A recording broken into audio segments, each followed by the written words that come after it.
So the trip initially started with us leaving out of Phoenix Sky Harbor Airport and taking a 2.5-hour flight to Dallas, and then a 15-hour flight straight into the Hamad International Airport in Doha, where we had a 9-hour layover. During the layover, we just relaxed in one of their many beautiful lounges scattered throughout the airport to kill some time. So we just kicked back and had some drinks and refreshments until it was time to take our 5-hour flight into Kilimanjaro Airport.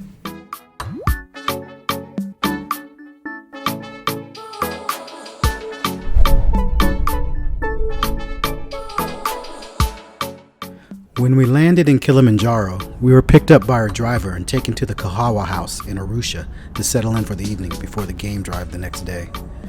The drive from the airport to Kahawa House took about an hour and a half, and the long drive gave us the opportunity to see the terrain and to see how people went about their daily lives. The place was a lot nicer than I expected upon arrival at the front gate. When the gates opened, it was a luxury resort hidden in the middle of nowhere with plush, beautiful landscape. I decided to go around the property and take a little tour just to see how nice it was, and I was amazed. It was like a little walled-in village with crops being grown in various locations of the property and people cultivating and working in these areas, maintaining the crops for eventual consumption, I assumed. As I walked around the property, it was very quiet. It seemed as if no one was there, because we didn't see more than 2 other guests while we were there the whole time. The pool area was nice, but we didn't get in it. We just didn't have the time. We got our key cards and headed up to our room and settled in before we went down and had dinner. The room was spacious, and the decor and feel of the room was extremely soothing and relaxing. The bed was comfortable, somewhere between plush and firm, and we slept like a baby. I wouldn't have minded staying a bit longer than one day. The next morning, we had breakfast and headed out to our next destination, the Tarangire Simba Lodge. The drive would take us about 2.5 hours. We made a few stops along the way to witness some wildlife and take a few pics and videos.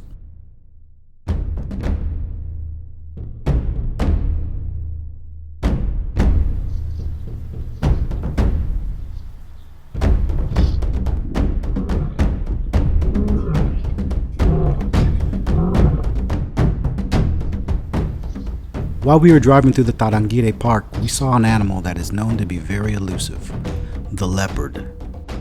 There were so many jeeps in the area, all trying to see and get some good photos and videos.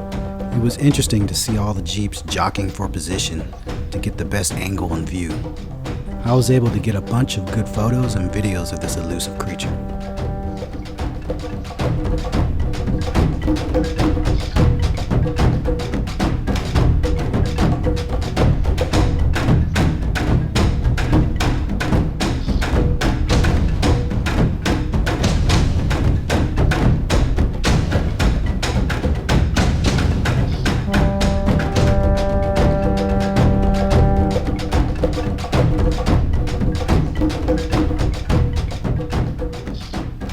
We stayed there for a good amount of time and decided to leave about 30 to 45 minutes later.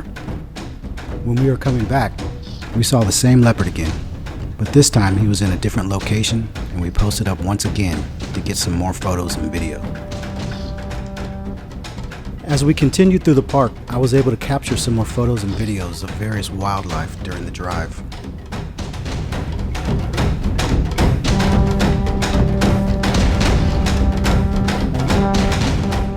Elephants were everywhere we turned. I couldn't believe how many we ended up seeing. It seemed they loved to watch us just as much as we loved to watch them. I was just glad none of them decided to get aggressive, because I've heard some stories, and they are not good.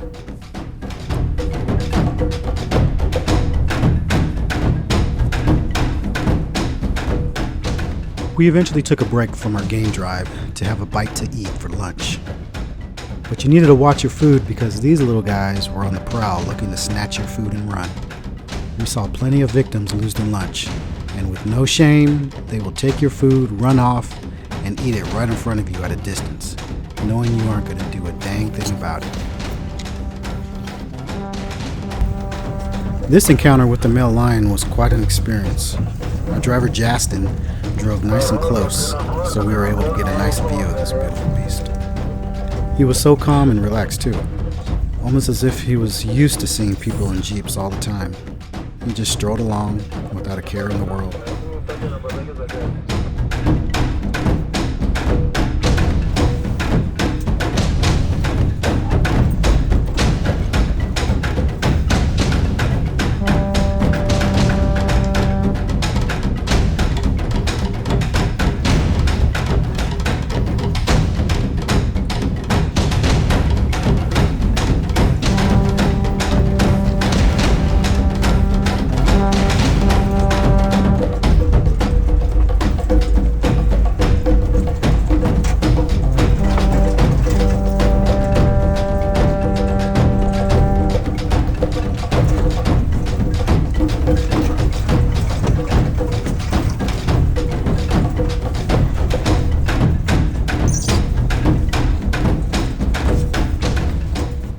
We also saw more giraffes along the way. It really is a sight to see these huge animals up close in the wild. They would just sit there at times and just stare into your soul with those big black eyes and not even blink. It was so eerie at times.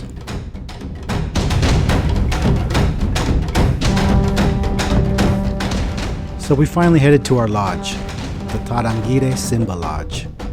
When we arrived at the lodge, we checked in and headed to our room. The staff was quick to remind us of a few things when we arrived. One of those things was the fact that we had to have guides at night when walking around after the sun goes down due to wild animals around that could kill you. So an armed guard would walk us around in the evenings from our room to the dining area. There was a lot to see on the property, but we spent most of our time in our room and around the main building for dinners and breakfast. The property itself had a strong safari camp feel. All the guests were here for one thing and one thing only: safari. Again, we didn't get in the pool, but there were some animals that didn't mind taking a dip. We were just too busy with game drives early in the morning and lasting all day. As we walked to our room, wildlife was all over the place. Zebras were surrounding our room, and it was kind of shocking when we first saw this. We went into our room, settled in, and got a feel for our surroundings. The room was great. It was a hotel room made of canvas walls. All the necessary amenities were available. It of course had electricity and water, and the Wi-Fi was located near the check-in area.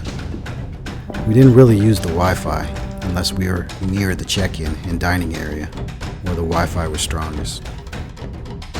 As we were exploring, we saw a few elephants and one taking a sip of water out of the pool. He eventually got spooked by all the people trying to take photos and videos and took off. Elephants really seem to gravitate to this camp. A whole family of them seem to come back on a daily basis to drink some water from the water hole in the pool. The next day, we had an early morning breakfast and hit the road for an all-day safari in Tarangire National Park and Lake Manyara. Surprisingly, wildlife was not that abundant during this game drive. But of course, there were plenty of elephants. Elephants in the wild were like ants. You would see them everywhere, zebra too. Yeah, we'd see an ostrich or two every once in a while. The landscape was something that I've never seen before. The baobab trees on endless plains of lush green and light brown grass really made for beautiful sights all day long. It felt as if we were in an actual movie or wildlife documentary. After some time in Tarangire, we hit the road and made our way to Lake Manyara in the Serengeti.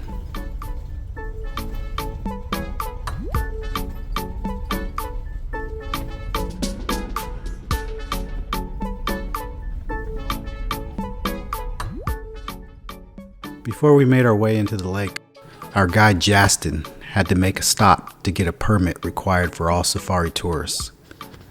So while he was taking care of business, we walked around the site, stretched our legs, and took some photos and video.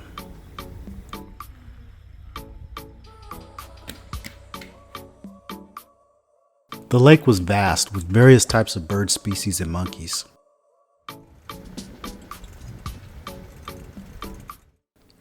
course, we saw some more elephants, like this one here, just taking her sweet little time.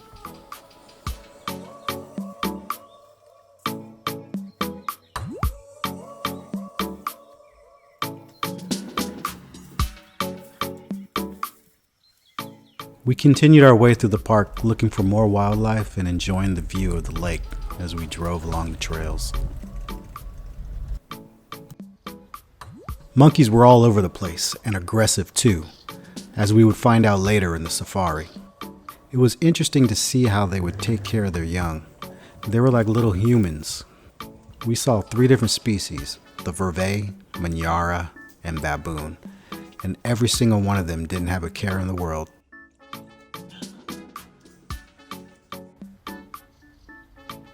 If they were in the way on the road, they would act as if you weren't even there. Even when you honk, like these guys here. Eventually they would move if you matched their aggression, but it would take a while.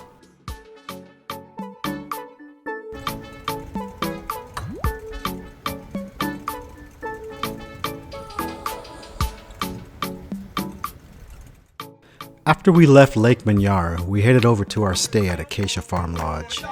And upon arrival, this is what we were greeted to.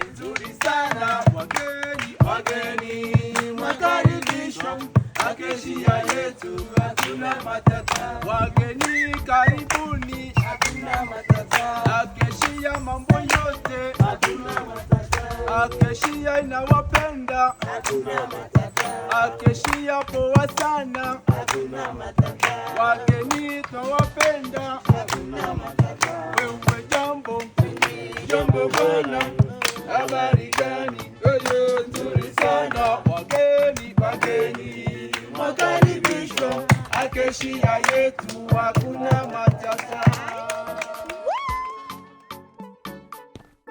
I took a little walk around the property to check things out. It was so green and lush with so much vegetation. All I could think about was how all this was maintained. It's so much. Whatever they do, it's working because the place is beautiful. I walked down into the grassy yard area behind the building where we checked in.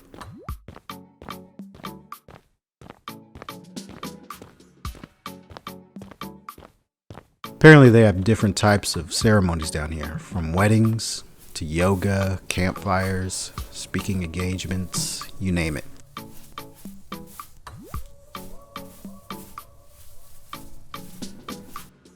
We headed to our room and I was so curious to see how it looked inside.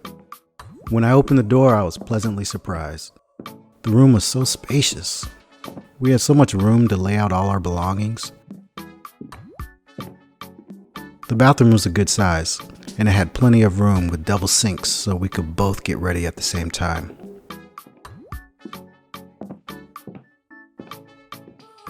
There were so many windows that let in so much light too. We loved it. We just had to make sure the curtains were closed if we wanted some privacy, especially at night. The balcony was a good size, and it had a nice view of the farm.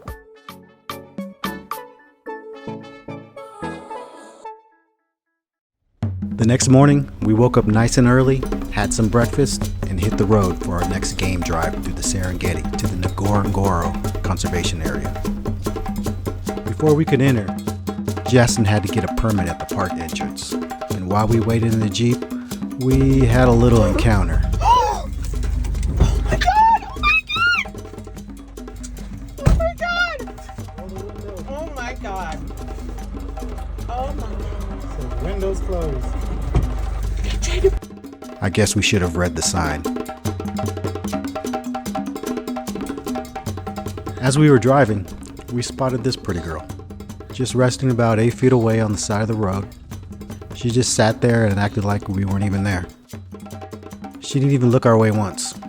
We stopped for a few minutes, but eventually she got tired of us staring at her, and she just got up and walked away.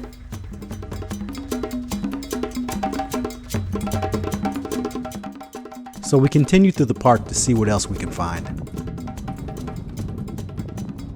And we happened to stumble across this mother and daughter pair. It was funny how the mother just came over and stood right over her in a protective way when she saw we were looking at her young one.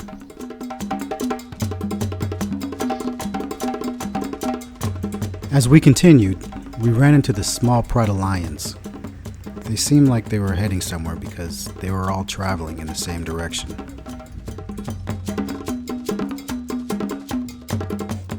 The male was dragging along, but he eventually would catch up to the ladies.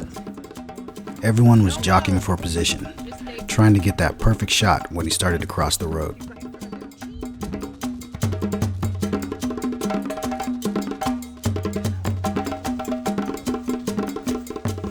It was funny watching him interact with the females, because as he got closer to them, they would start to move forward as if they were trying to keep their distance from him.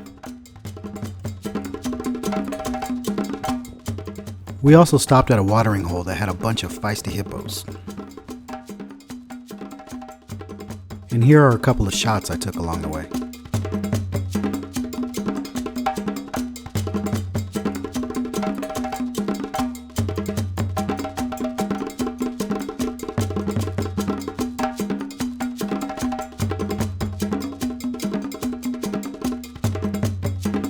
As the day came to an end, we headed back to our next lodge at the Baobab Manyara camp. We ended up getting back to the camp kind of late because we got turned around trying to find our site, but eventually we found it and checked in. The lodge was okay, but definitely not as nice as the last 3 we stayed at.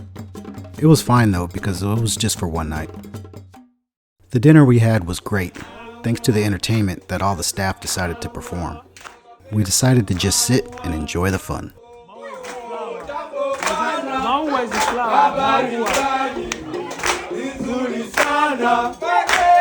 Wageni wakaribishwa, bao bao yetu hakuna matata. Jambo bana, habari gani? Nzuri sana. Wageni wakaribishwa, bao bao yetu hakuna matata. Hakuna matata. Kata. Mungu amekupa wewe. Kata. Uonyeshe ulichopewa. Kata. Wala usibanie. Kata. Kata. Mungu amekupa wewe. Kata. Kata. Kata. Kata.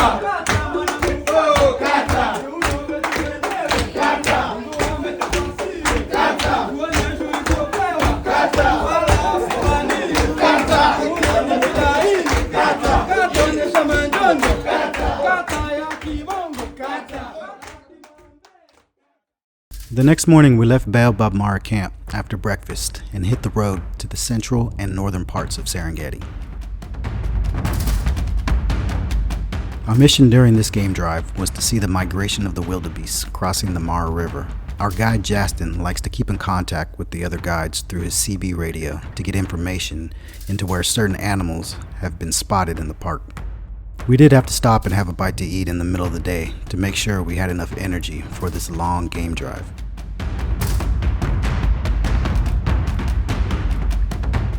As we drove, we saw plenty of zebras, elephants, and giraffes, but our main goal was to catch the migration across the river. So that's where we headed. And when we arrived, everyone was positioning to get ready for the wildebeests to make their move across the river.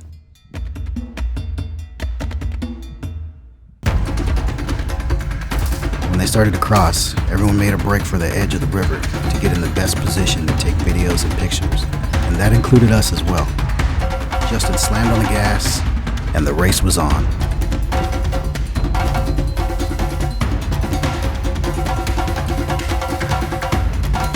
We found a nice spot along the bank as the wildebeests made their move across the river. It was a sight like no other. I felt like I was in the middle of a wildlife documentary as these majestic creatures leaped in and out of the waters in an attempt to make it across safely. Yes, safely, because there was a particular predator in the water that was trying to make that very difficult. And that predator was the crocodile.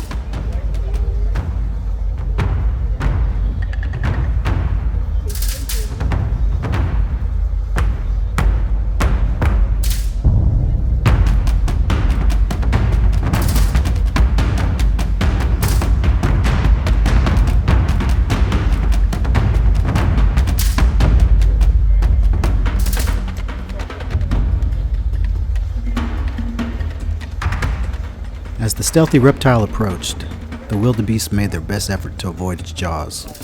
They were able to avoid contact with the croc, but a couple were caught, unable to escape its clutches of death. Many were nimble enough to just leap right over the stealthy croc, but there were some who were not as nimble. A close call for this big guy, barely able to escape.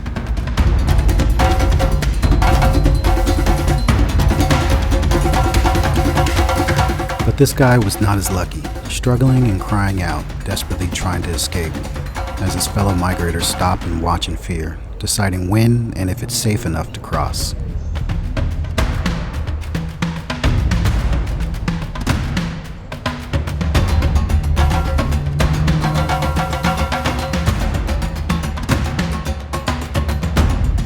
All he can do is sit and wait for his inevitable doom. And as he does, a second crocodile comes over to end his suffering. After another long day of safari, we headed back to our next camp, the Baobab Serengeti camp, stationed near the center of the park. Upon arrival, the camp was nothing spectacular, but I assumed it would get the job done since we were only staying one night and heading out early in the morning.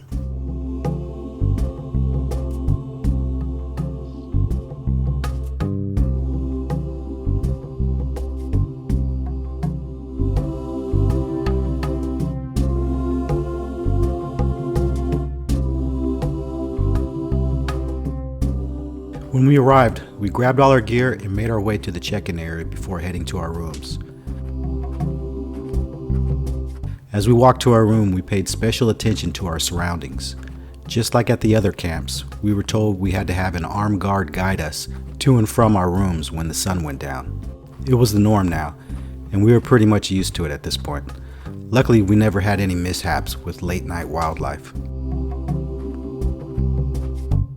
The room was actually pretty decent, especially compared to the last camp we stayed at. They gave us a room that had two sections, a living room and a bedroom.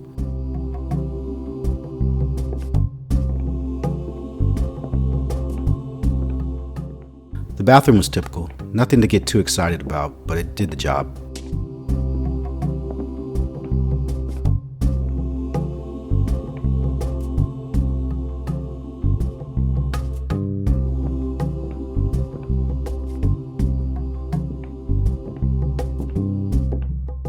The living room was a nice size and made for a good space to sit back and relax. The next morning, we woke up bright and early and hit the road.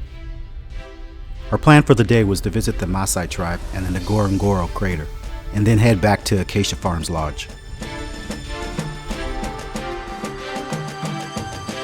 On our way, we ran into some lions. This guy was drawing a lot of attention by crossing the road directly in front of us. I pulled out my camera and tried to get the best shots I could. It was so early and the sun was so low, giving a great opportunity to get some good shots. Best of all, there weren't a bunch of other jeeps in the way this time.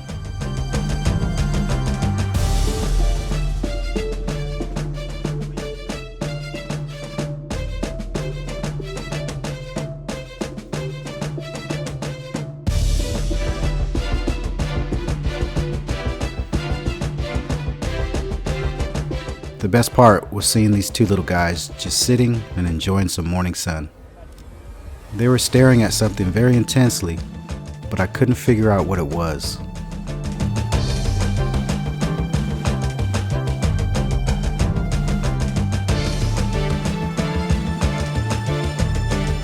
Eventually, one of them decided to move on.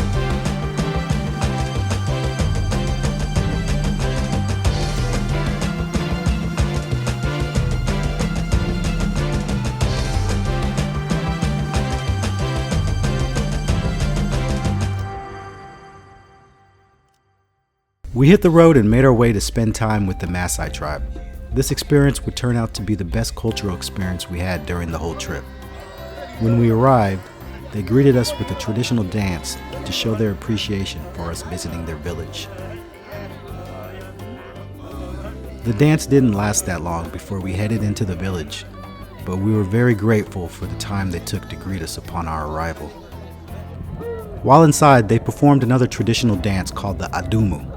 The dance is performed at celebrations, rituals, and traditionally performed as a mating dance. And at this moment, we were honored they performed this dance for us.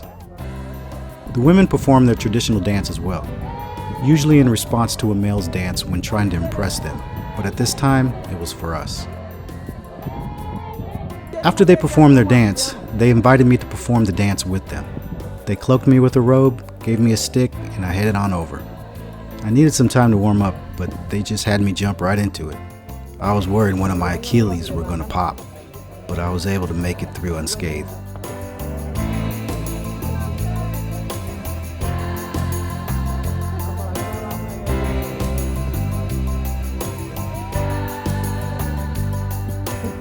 After the adumu, we all gathered around for one last shot before we moved on to another area of the village.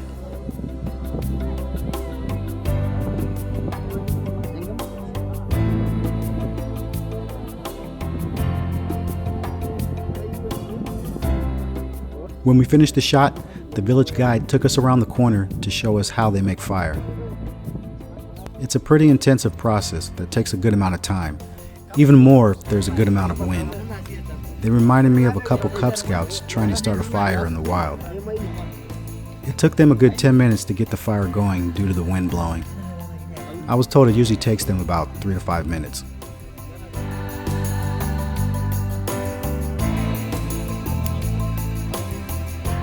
They also have schooling for the children, where they learn the alphabet and numbers as early as 3 years old.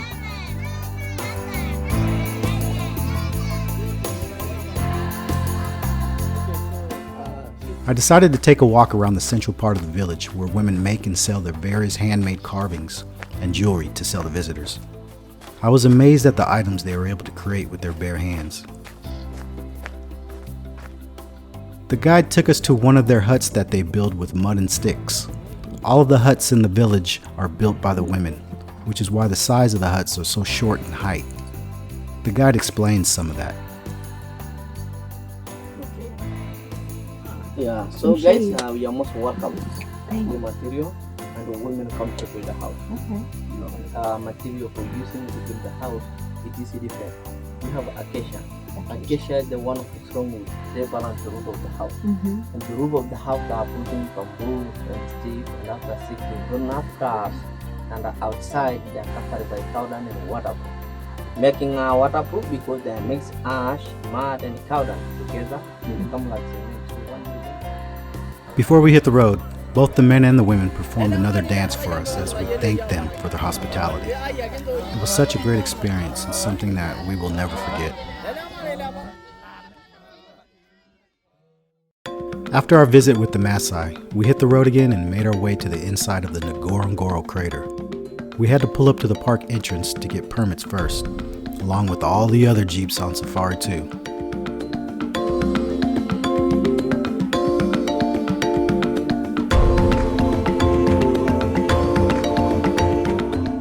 The view from the top of the crater was amazing. As we descended into the crater, the views were something that I've never seen before in my life. You can see what felt like endless miles of green and mountainous terrain, with the large blue lake sitting right in the middle of it. When we got to the bottom of the crater, it felt like we were inside a bowl of wildlife. Animals were all over the place, like this water buffalo grazing in the grass.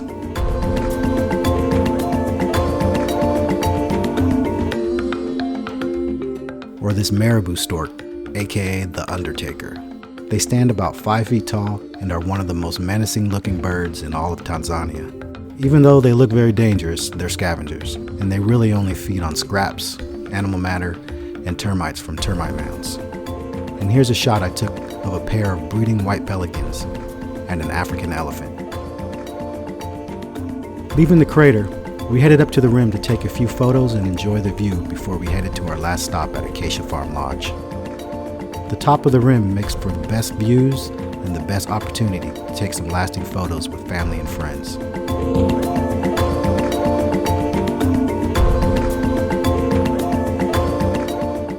So we made sure we took some good pics before we headed back down and out of the crater. After our photo shoot, we got in the Jeep and made our way back to Acacia Farm Lodge for for our last and final stop before we caught our flight the next morning to the second half of our trip.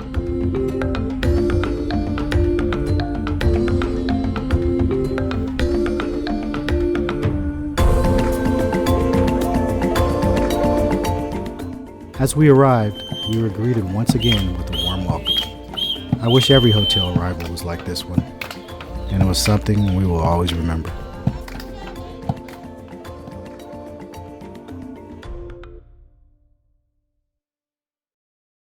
So we hit the road the next morning and made our way through some of the Arusha towns before we got to the airport.